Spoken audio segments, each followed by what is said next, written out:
3, 4. Diz assim: são estas as festas fixas de quem que é a festa? Não é do povo de Israel? É festa de quem? A festa é do Senhor.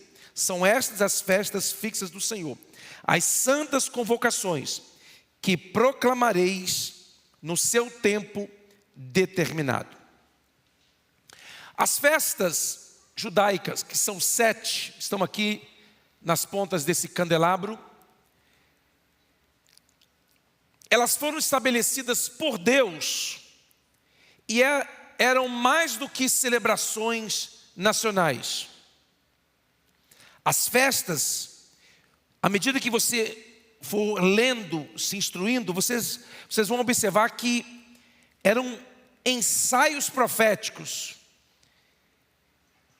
que apontavam de forma simbólica, como uma sombra apontando para a obra redentora do Messias.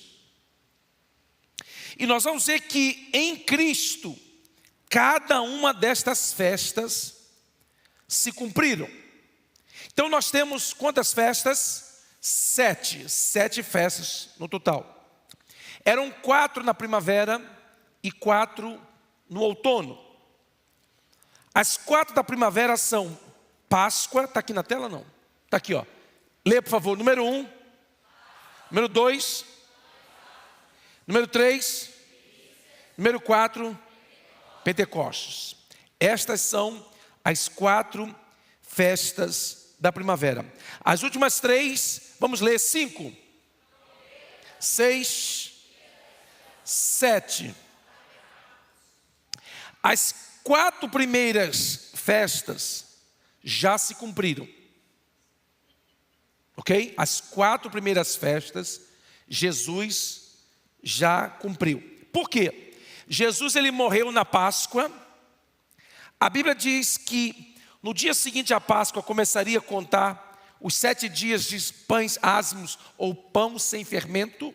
Ok? Então ele ficou sepultado na festa dos pães asmos. Cristo é a semente que precisou ser colocada no solo para que pudesse germinar. Nós vamos falar sobre isso. Número 3, primícias. Jesus ressuscitou no domingo. O primeiro dia da semana é domingo, esse era o dia das primícias. E 50 dias depois do início da Páscoa, veio o dia de Pentecostes. Então as 4 primeiras festas, Jesus cumpriu. As próximas 3 festas acontecerão, porque a próxima festa é a festa das trombetas. Você lembra que o versículo que a Bíblia diz que ao soar a última trombeta, lembra desse versículo falando sobre arrebatamento? É essa festa que Jesus está falando. Sabe quando Jesus disse daquele dia e hora, ninguém sabe? Sabe por que ele estava dizendo isso? Porque esta é a única festa que não tem data fixa. O sacerdote tinha que sair e observar a lua. Quando a lua estivesse nova, era o dia que eles lançavam. E eles tocavam as trombetas anunciando a festa. Então, todo ano ela varia de data. Por isso que Jesus disse, daquele dia e hora, ninguém sabe. Ele estava se referindo a isso aí, ó. Tá bom, crente? Então, vocês vão ver que dia da expiação, tabernáculos, tudo isso tem um significado bíblico e nós iremos participar dessas próximas festas. Em Cristo se cumpriram as primeiras 4 e nós estaremos presentes a partir das 5, 6, 7, nós estaremos presentes. Quem vai estar presente nessas festas aí? Diga assim, eu vou estar lá. E você, meu irmão?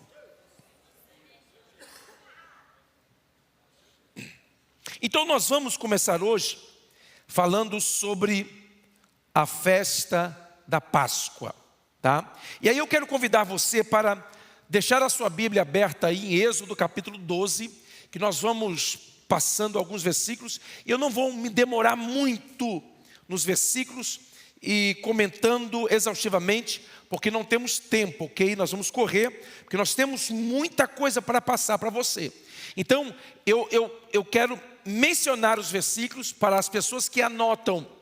Tenham tempo de anotar, tá bom? E vocês possam guardar. Você que não anota nada, você que tem uma memória prodigiosa, memória fotográfica, grava tudo, é só prestar atenção que você vai se lembrar de tudo. Maravilha. Os irmãos já estão me conhecendo, já sabem como é que eu sou. A Páscoa, ela foi instituída por Deus em Êxodo capítulo 12. Na noite da saída do povo de Israel do Egito. E Deus mandou o povo celebrar esta festa. Na verdade, é uma refeição. E olha só que interessante, o propósito eterno de Deus para a redenção da humanidade começa numa mesa. Começa com uma reunião familiar. E vai terminar com uma reunião familiar. Vocês vão ver isso, tá? Então olha só, olha o que diz. A festa, ela descreve vários detalhes. E eu numerei vários aqui. Mas depois que eu estava estudando, eu vi que tem muitos outros. Eu achei que eu tinha colocado muitos, mas eu falei, meu Deus, como é que eu vou falar isso nesse culto de uma vez? Então, vou ligar a turbina aí, vamos junto. Êxodo 12, 5, olha o que diz. O cordeiro será sem defeito, macho de 1 ano. Podereis tomar um cordeiro ou um cabrito. Isso se cumpriu em Jesus. Porque Jesus viveu uma vida absolutamente perfeita, sem pecado e sem culpa. Ele era o cordeiro perfeito de Deus. Profeta João Batista, ele anunciou, eis o cordeiro de Deus, que tira o pecado do mundo. Pedro fala que ele não cometeu pecado. Já parou para imaginar isso? Jesus sendo homem 100% humano como nós, ele não pecou por palavras, não pecou por pensamento, não pecou por intenção nem por ação. Você perdeu a chance de dar uma glória a Deus agora. Já pensou? Ele não pecou. Absolutamente. Uma vida santa. E o cordeiro pascual, o cordeiro que seria sacrificado nesse dia, teria que ser perfeito, sem defeito, sem mancha, sem mácula. Número 2. Êxodo 12, 3. Olha o que diz. Falai a toda a congregação de Israel, dizendo, aos 10 deste mês, cada um tomará para si um cordeiro, segundo a casa dos pais, um cordeiro para cada família. Qual é o dia que as pessoas, que os israelitas deveriam separar, pegar um cordeiro? Dia 10. Dia 10, e o cordeiro deveria ser sacrificado às 3 horas da tarde, ou nesse horário do sacrifício da tarde, do dia 14. Então o cordeiro deveria ficar com cada família 4 dias. Isso se cumpriu em Jesus. Como, pastor? O dia 10 do mês de Nisan, o mês hebraico, se dá no domingo anterior à crucificação de Jesus. Quando cada família trazia para dentro de sua casa um cordeiro, o pai, Deus, trazia o seu filho, o seu cordeiro, para a sua casa, o templo. Não é maravilhoso isso? Deus trazia o seu cordeiro, enquanto cada família trazia o pai trazia o seu cordeiro para ser sacrificado. Durante os próximos 4 dias, do dia 10 ao dia 14, o cordeiro ficava em observação por cada família, porque a família iria examinar o cordeiro minuciosamente para ver se ele não tinha alguma coisa de errado nele. Se tivesse, não poderia ser o cordeiro pascual. E olha que interessante, Jesus ficou do domingo até o dia da sua crucificação sendo examinado pelos religiosos.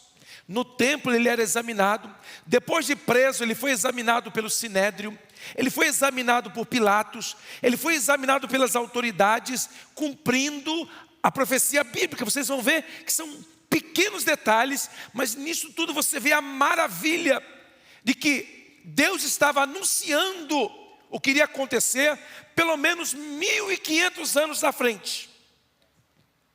Isso se cumpriu em Jesus. Número 3, Êxodo 12:6. O cordeiro era sacrificado ao entardecer. Olha o que diz o texto. 12:6 de Êxodo. E o guardareis até o 14º dia deste mês, e todo o ajuntamento da congregação de Israel o imolará no crepúsculo da tarde. Que hora que Jesus morreu?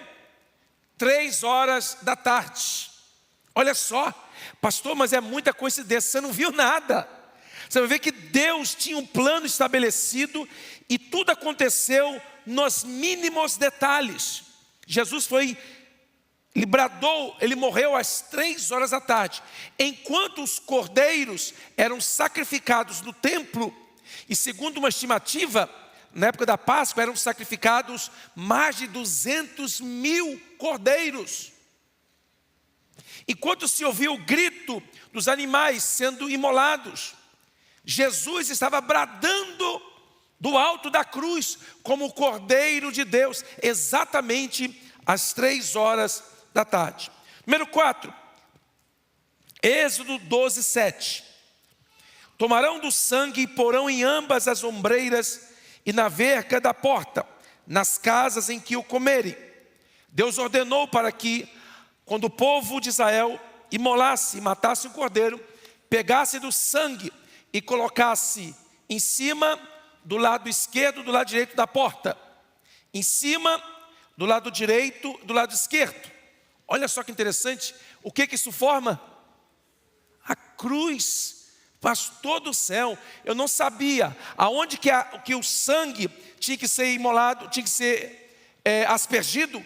Em cima da porta e nas duas laterais, não no chão, não embaixo, mas nas duas laterais em cima. E muitos estudiosos dizem, aqui estava a forma da cruz. Nós fomos salvos pelo sacrifício de Cristo na cruz do Calvário.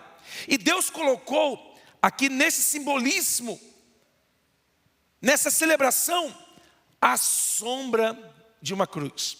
Deus é tão maravilhoso que Ele criou no ser humano, Ele colocou no ser humano a imagem de uma cruz. Quando nós juntamos os pés e abrimos os braços, nós formamos uma cruz.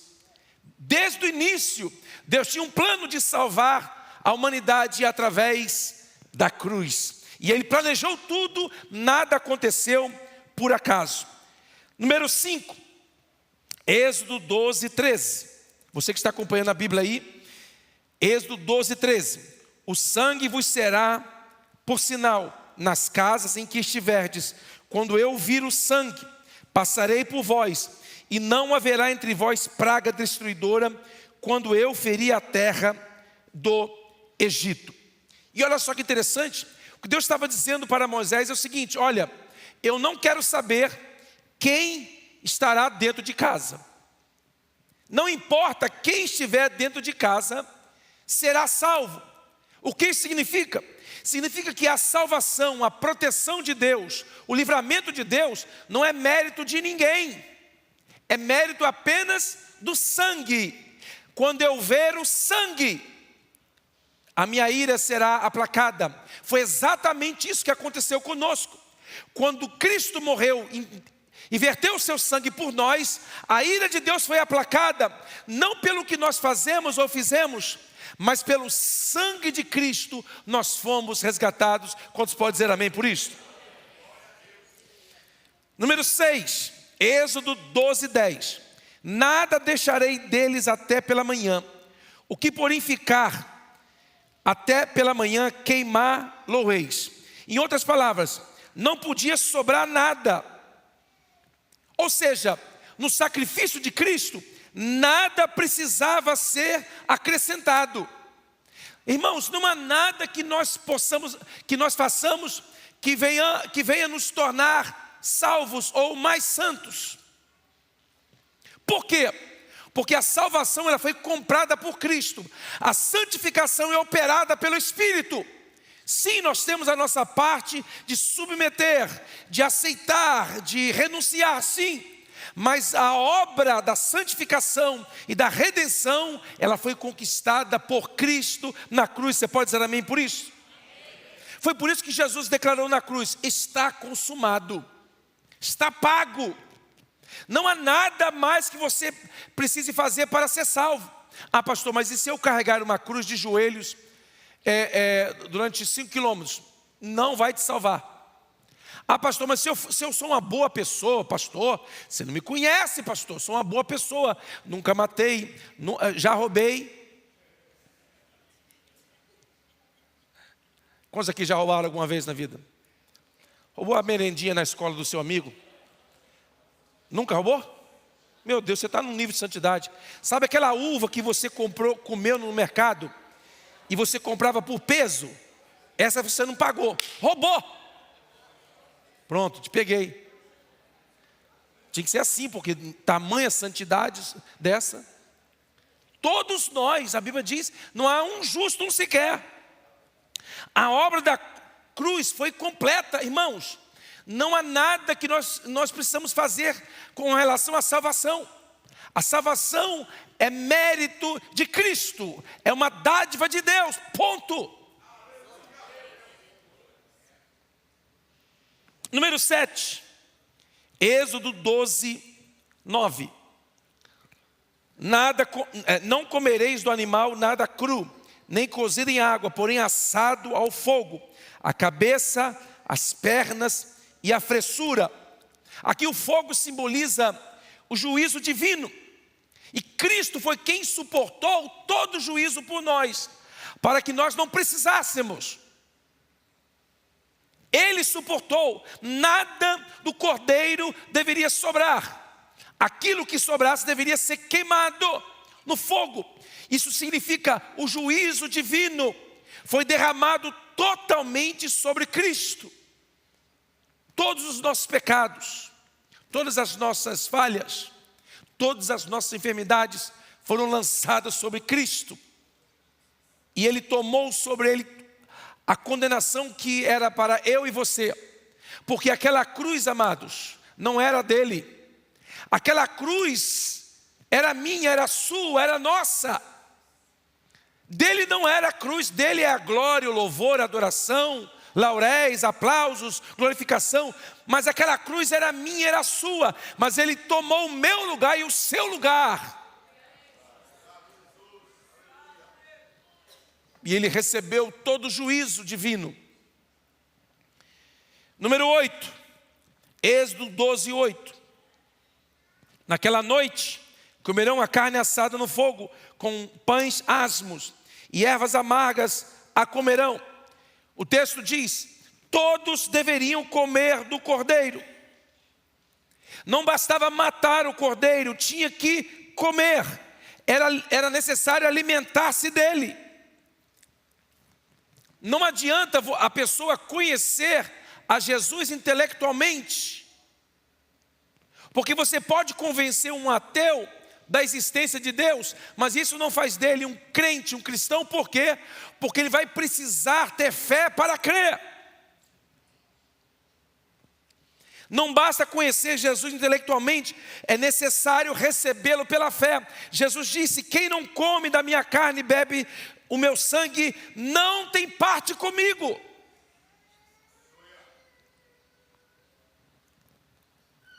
Isso significa que nós precisamos viver em comunhão constante com Cristo. Que o cristão, ele não apenas experimentou a salvação, mas ele vive em novidade de vida. Ele vive em comunhão com Deus constante. Número 10. A Bíblia fala que eles deveriam comer ervas amargas. As ervas eram para lembrar deles da amarga escravidão no Egito. Isso também se cumpriu em Jesus. Por quê?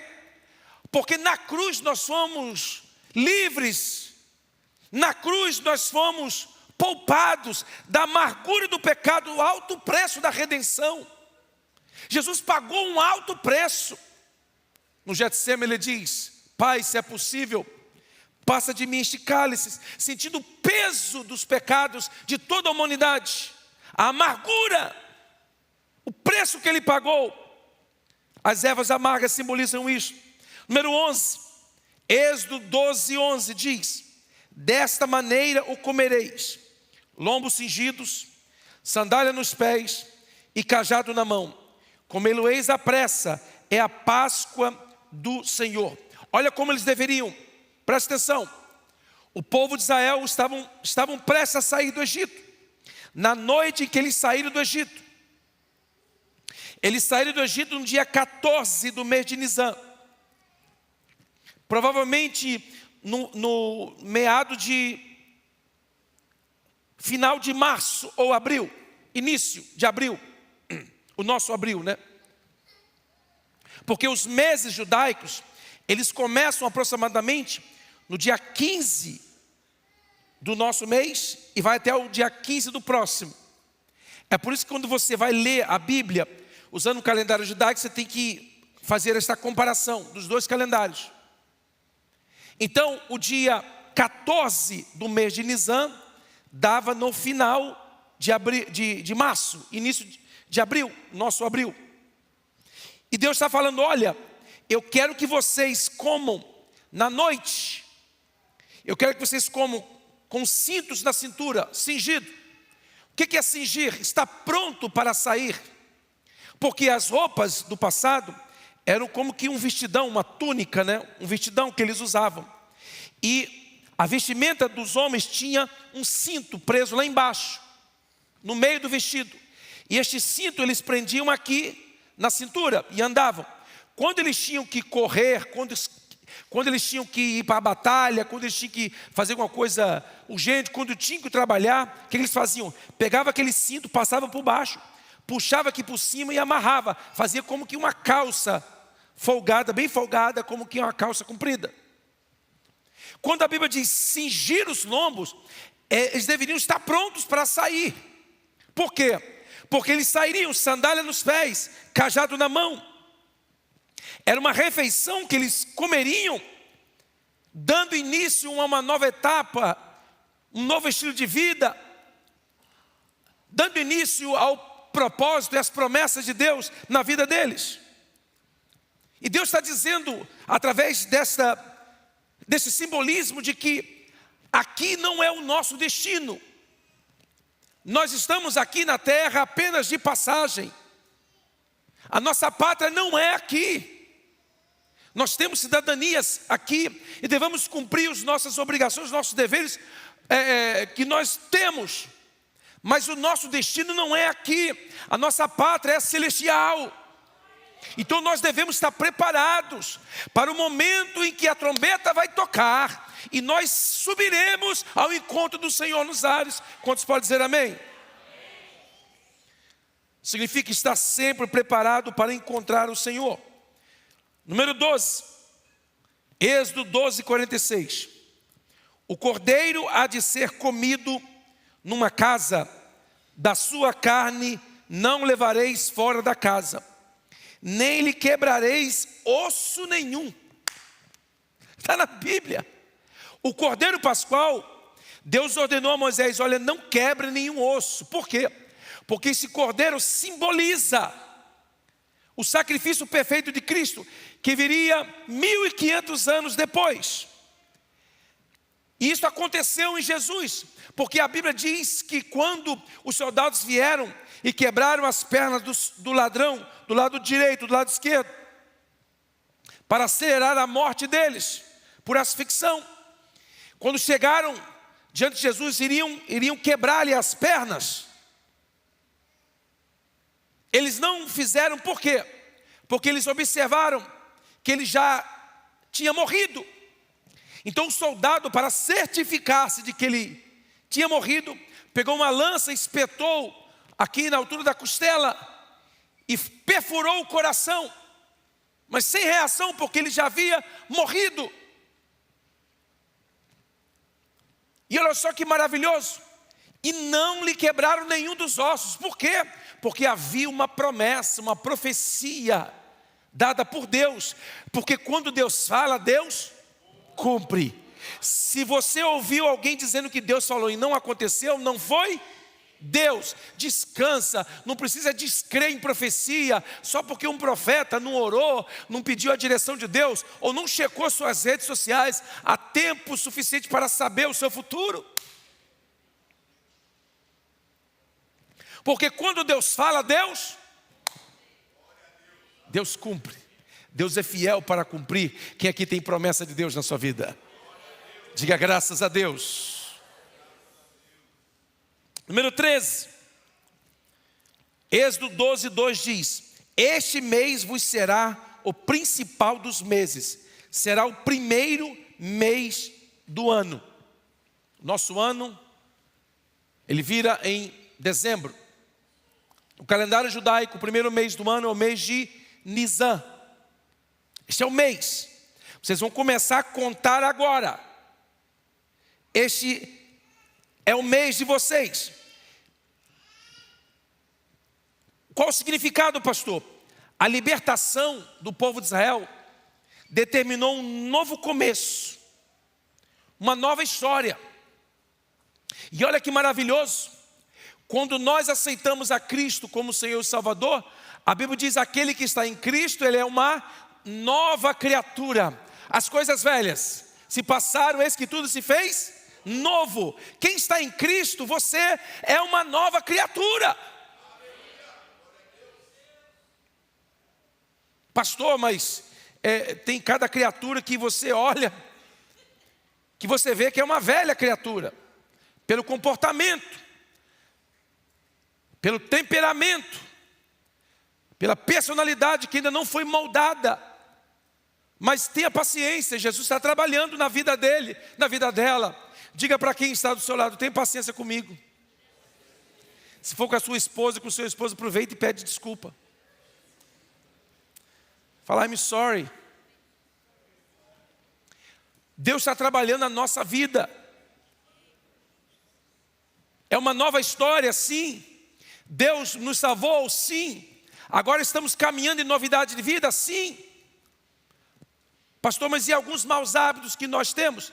Precisamos gradualmente permitir que o Espírito Santo de Deus nos santifique. Precisamos permitir que a palavra de Deus opere em nós. Temos que dar ouvidos à palavra de Deus, porque não adianta você ouvir e não aceitar. Porque a palavra de Deus só fará efeito na sua vida na área que você crê. Vou repetir isso. A palavra de Deus só fará efeito na sua vida no lugar que você crê e aceitar.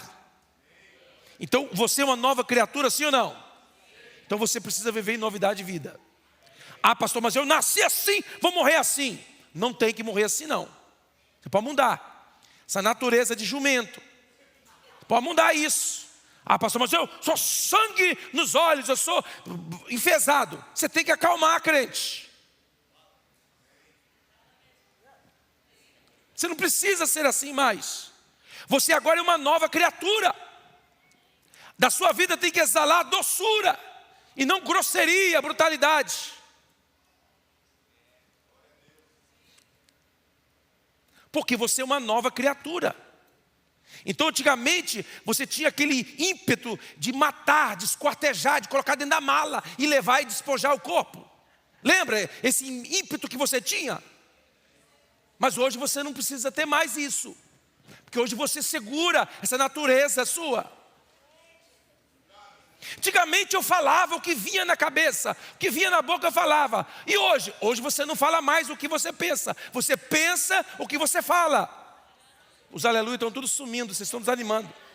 E quanto mais some, mais eu me motivo a falar nesse tema. Quer que eu saia desse ponto? Glorifica a Deus que me motiva, eu vou para frente. Ah, pastor, mas eu fui criado assim, meu pai me criou assim, minha mãe. Tudo bem, eu entendo que seu pai era estúpido, grosso, mal educado, sem educação, sem formação, sem cultura. Entendo. Mas você não é para ser assim. Você é para ser doce, amável, carinhoso. Oi, meu bem. Você dormiu bem hoje? Descansou bem, meu bem? Fiz um cafezinho para você, vou trazer aqui. Eu acordei primeiro que você, fiz um café para você. Hein? Não sou empregada.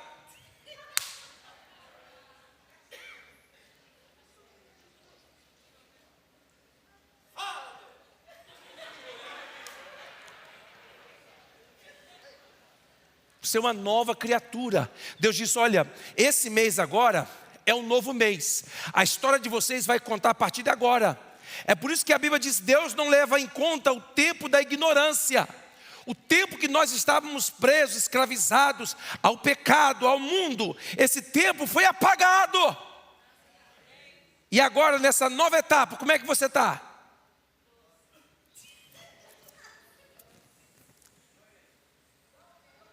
Diga para quem está do outro lado, tem que melhorar, irmão.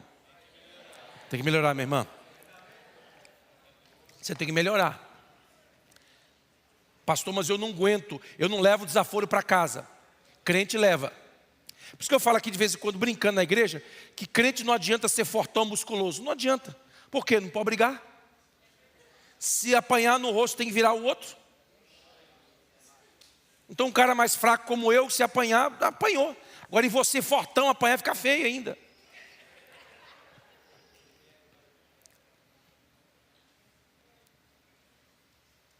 Porque esta é a vida. Deus está dizendo, olha, esse é o novo mês, vai começar. Vou resetar, vou zerar.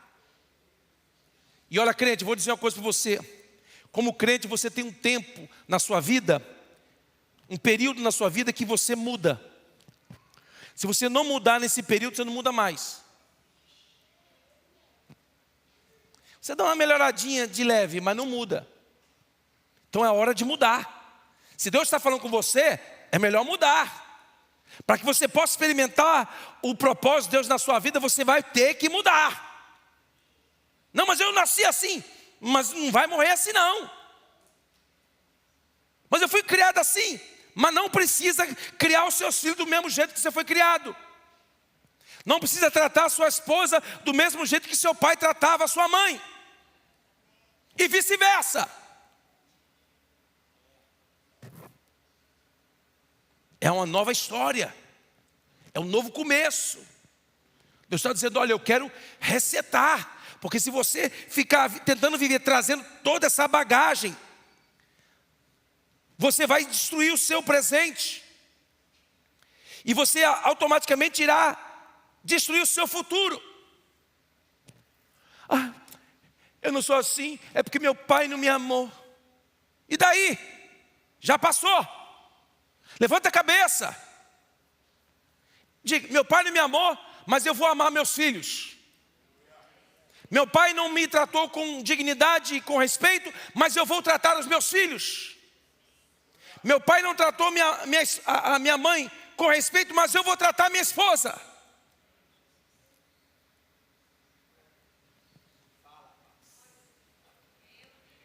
Verdade bíblica. Eu conheci casais que no caminho da igreja o pau quebrava. Ameaça, até ameaça de morte. Chegava na igreja, Deus está aqui, aleluia. Hipocrisia. E nós temos uma tendência a tratar mal as pessoas que nós amamos. Nós tratamos bem a pessoa do mercado. Nós tratamos bem a pessoa do Dunkin' Donuts, do Starbucks. Nós dizemos thank you para a pessoa que nós nunca vimos uma vez só. E então, obrigado, thank you so much. Nem fala inglês, fica thank you. Aí chega em casa, o marido pede uma coisa, cara feia, a esposa pede, meu bem, vai lá buscar uma água. É de 3 horas da manhã, minha, você está doida? Mas ele, não, vou lá. Por quê? Porque para o estranho ele trata bem, e para a pessoa que ama não trata. É um novo começo, crente. É novidade de vida. Você tem que mudar essa história. Não, mas eu nunca fui tratado assim. Mas você vai tratar assim a partir de agora. Não, mas eu nunca tive amor. Agora você vai dar amor. Por quê, pastor? Porque você é uma nova criatura. Quem está em Cristo é uma nova criatura.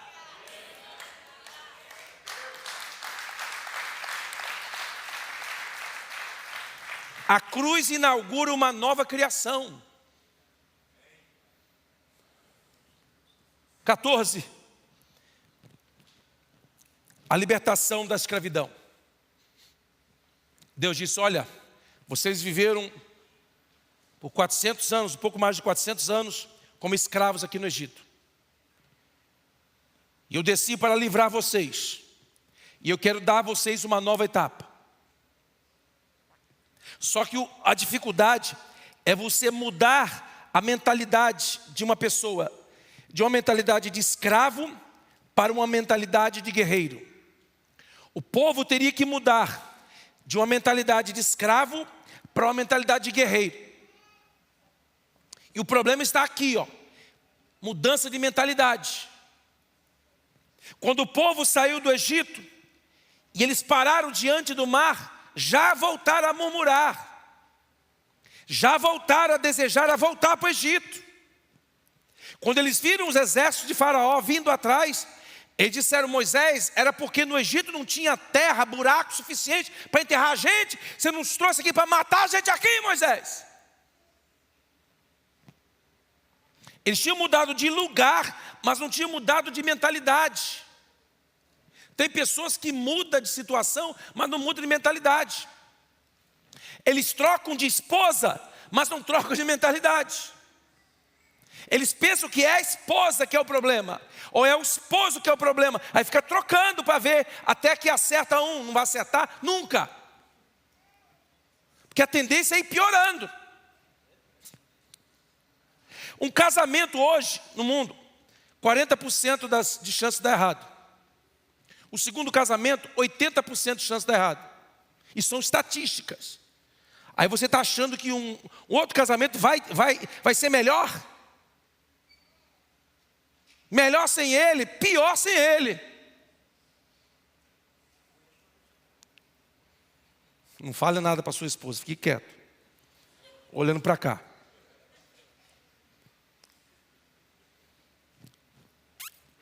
Deus disse: olha, eu quero resetar a vida de vocês, vou mudar, eu vou libertar vocês do jugo de Faraó, das garras de Faraó, da escravidão, do trabalho forçado. Vou libertar vocês. Agora vocês precisam mudar de mentalidade, porque Deus tirou o Egito, tirou o povo do Egito, mas o povo não permitiu que o Egito saísse do coração deles. Eles saíram do Egito, mas o Egito não saiu deles. Sabe aqueles crentes que saem da igreja, saem do mundo, que se converte, aceita Jesus, mas fica doidinho para dar uma dançada, uma lambada?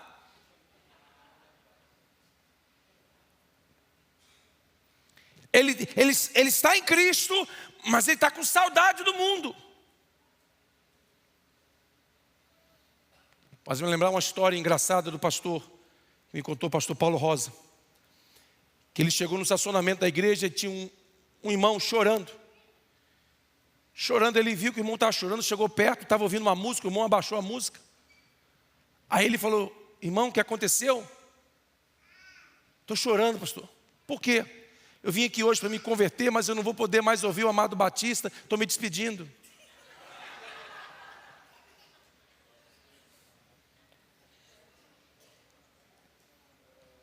Pessoas que se convertem, mas parece que não estão com saudade do mundo. Aí algumas igrejas, para tentar acomodar esses irmãos, elas têm que ficar criando algumas coisas, algumas festas, para lembrar ele do mundo.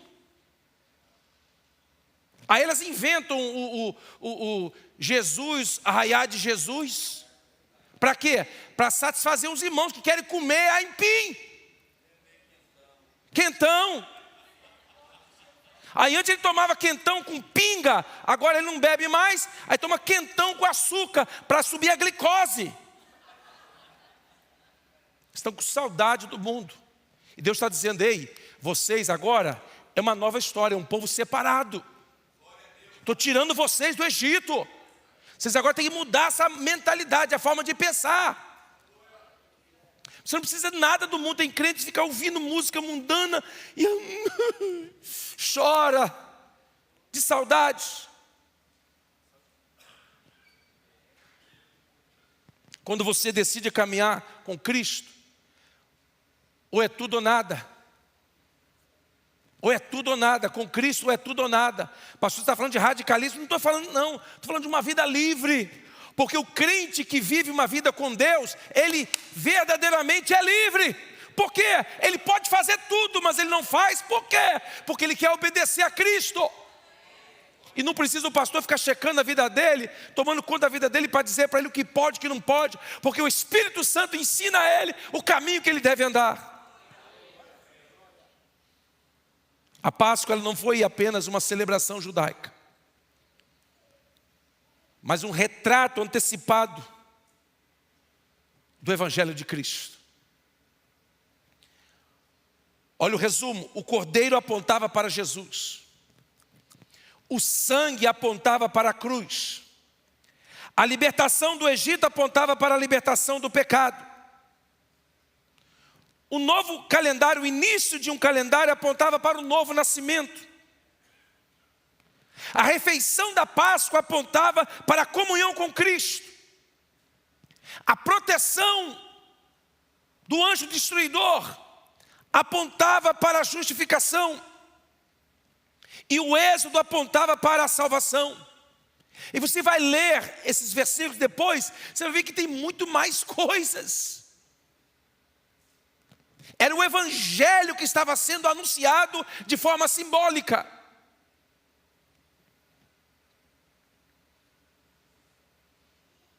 Mil 1500 anos antes de Cristo encarnar, Deus já estava anunciando a vinda do Messias.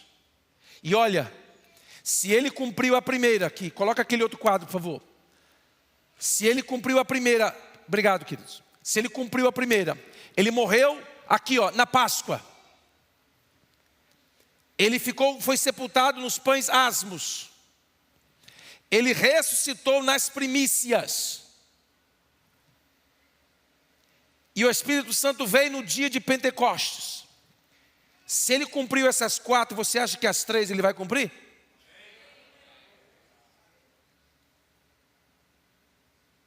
E é maravilhoso quando você começa a estudar isso e ver em cada festa judaica, nos mínimos detalhes, apontando para Cristo, apontando para Cristo, apontando de forma simbólica, às vezes alegórica, para Cristo, como Senhor, como Messias, como Salvador. Deus estava de forma simbólica, mostrando para a humanidade, revelando o plano dele. E quando Cristo vem encarnado, se manifesta em carne e osso, todo o simbolismo dessas festas apontava para Cristo, para a substância, porque o escritor diz: aprove a Deus que nele habitasse corporalmente toda a plenitude da divindade. Era Deus encarnado. E você vai ver ao longo de cada uma dessas festas, dessas celebrações, Deus está dizendo: olha, essas festas são minhas. Aí nós cristãos precisamos celebrar isso? Não, nós celebramos em Cristo. Pastor, eu vou na igreja, já fui em igreja aqui lá em Boston, que começava na porta com toque de chofar, aquele chifre fedorento. E aí os irmãos vestidos com roupa judaica, com talite, com quipá. Eu falei: esse povo é judeu? Não, não é não. É de Oliveira. Que eles acham de Oliveira é judeu. Eu não sei onde eles arrumam isso. Ah, pastor, aqui o nome Figueira é judeu. Quem tem o nome Oliveira é judeu.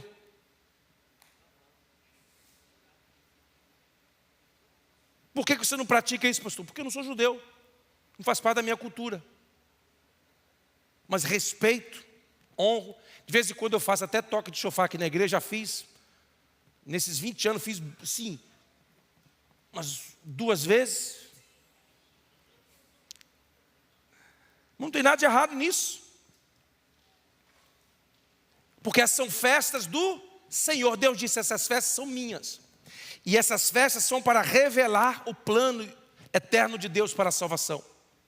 E quando nós conhecemos isso, nós vamos ver que desde o passado, a salvação nunca foi por obras. A salvação sempre foi pela fé. No passado, as pessoas olhavam para o futuro, para a manifestação do verbo, para a encarnação do verbo, que seria no futuro. Eles olhavam para frente. Nós olhamos para trás. E nós vemos que aconteceu há 2000 anos atrás. O verbo de Deus se encarnou, desceu até nós. Então, pastor, por que você não traga um monte de costumes, um monte de cerimoniais da lei? Porque não precisamos mais. Primeiro que nós não somos judeus. O povo judeu pode praticar isso. Porque tudo isso aconteceu, se cumpriu em Cristo. Pastor, por que a igreja Aba não guarda o sábado?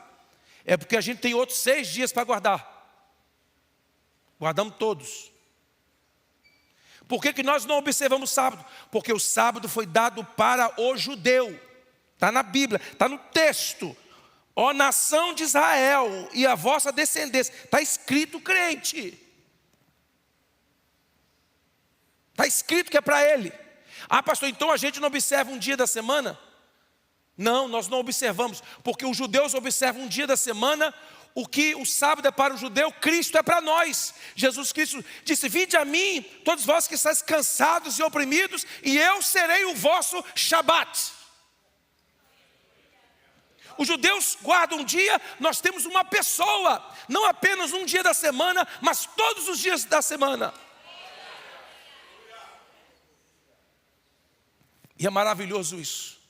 E você vai ver nas próximas semanas, nos mínimos detalhes. Olha só essa festa aqui chamada Festa das Primícias. Olha só, Cristo ressuscitou, certo? Ele ressuscitou ao 3º dia. E a Bíblia diz que a festa é no plural, primícias. Aí eu descobri por que no dia da ressurreição de Cristo, a Bíblia diz que muitos santos que dormiam no pó da terra ressuscitaram com ele, para que esta profecia se cumprisse. Ele é primícias, o primeiro, entre outros, ressuscitaram com ele. Não é uma doutrina, mas a Bíblia diz que aconteceu isso. E você vai ver nos mínimos detalhes, você vai olhar para todas as festas judaicas, você vai ver Cristo. Você vai olhar para o Velho Testamento e vai dizer: meu irmão, achei que isso tinha acabado, tinha sido abolido. Não, era Cristo através de simbolismo, de alegorias. Mas nós temos a revelação, a substância. Não precisamos mais andar olhando e vendo através de sombras, de simbolismo. Nós temos a substância, que é Cristo. E o verbo se fez carne e habitou entre nós. E vimos a sua glória como a glória do unigênito do Pai, cheio de graça e de verdade. Vamos estar em pé.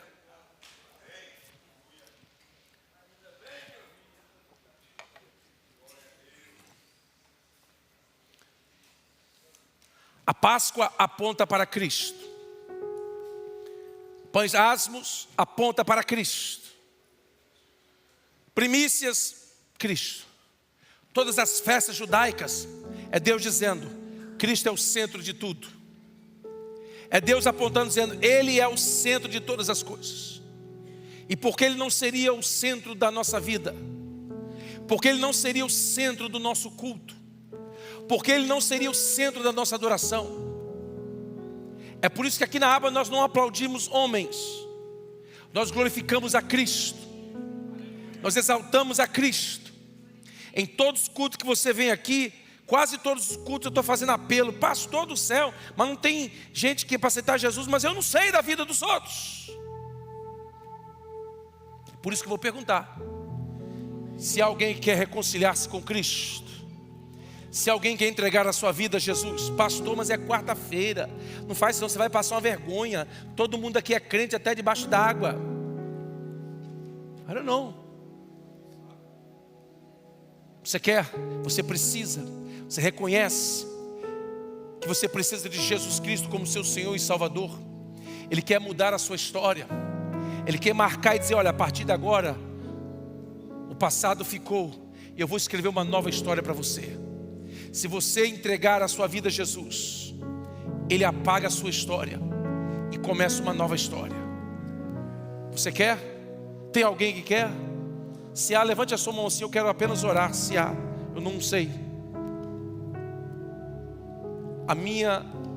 Meu dever, a minha obrigação eu fiz, abrindo a oportunidade para você. Mas eu quero que, através dessas próximas semanas, nós venhamos a olhar firmemente para Jesus. Através desses simbolismos, através dessas festas, vocês vão ver o plano de Deus sendo revelado na pessoa de Cristo. E o que vai acontecer é que você vai conhecer mais a Cristo, você vai amar mais a Cristo. Você vai ver que desde o início Deus tinha revelado o seu plano, mostrado em detalhes. É que nós estávamos com os olhos fechados, não conseguíamos ver. Mas agora, por causa do Espírito Santo que iluminou o nosso entendimento, nós temos uma visão clara. Nós temos uma visão clara e por isso não precisamos de buscar nos satisfazer das coisas do mundo. Não precisamos nos satisfazer com as coisas que o mundo pode oferecer. Por quê? Porque Cristo nos satisfaz. Quem aqui é satisfeito em Cristo? Levante a sua mão assim. Diga assim: Cristo é o suficiente para mim. Diga: Cristo me basta. Cristo me basta para mim. E esse é o propósito dos cultos de quarta-feira, levar a palavra de Deus, para que você possa enraizar a sua fé cada vez mais na palavra de Deus e se firmar cada vez mais na palavra de Deus. Quero orar por você nesta hora. Eu não sei se você tem alguma necessidade específica, algum problema que você gostaria. Agora os pastores aqui, nós vamos orar agora por você. E você gostaria de apresentar uma causa que você está esperando uma resposta e você precisa de uma intervenção de Deus, ou você precisa de uma cura, ou você precisa de uma porta aberta, você precisa de que Deus faça alguma coisa, te dê uma resposta, uma direção. Aí onde você está, levante a sua mão se você quer apresentar esta causa ao Senhor. Aí onde você está, apresente essa causa. Pastor, mas é impossível. Pois bem, você está apresentando a pessoa certa. Jesus Cristo pode. Ele não conhece limites. Esta causa Deus pode. Senhor, olha para estas mãos levantadas nesta hora, nessa noite de quarta-feira. Olha para estas mãos levantadas.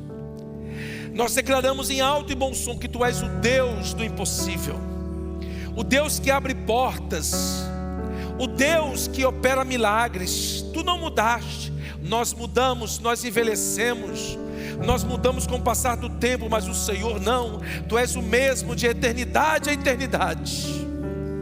Nós clamamos nesta hora por essas mãos que estão levantadas para Ti, neste santuário, neste lugar de reunião do Teu povo. Ó Deus de milagres, Deus de maravilhas, manifesta o Teu poder nestas vidas. Envia a resposta a estas vidas. Envia a solução a estes problemas. Envia a resposta, Deus, a estas causas. Deus de milagres, Deus de maravilhas. Nós oramos nessa hora. São portas que precisam ser abertas. São milagres que Teus filhos declaram nesta hora, na autoridade do nome de Jesus. Toma nas Tuas mãos essas causas, Senhor. E em nome de Jesus Cristo, pela fé nós tomamos posse. Nós tomamos posse na autoridade do nome de Jesus. Debaixo das promessas de Jesus, nós tomamos posse de tudo que o Senhor conquistou para nós. Em nome de Jesus Cristo.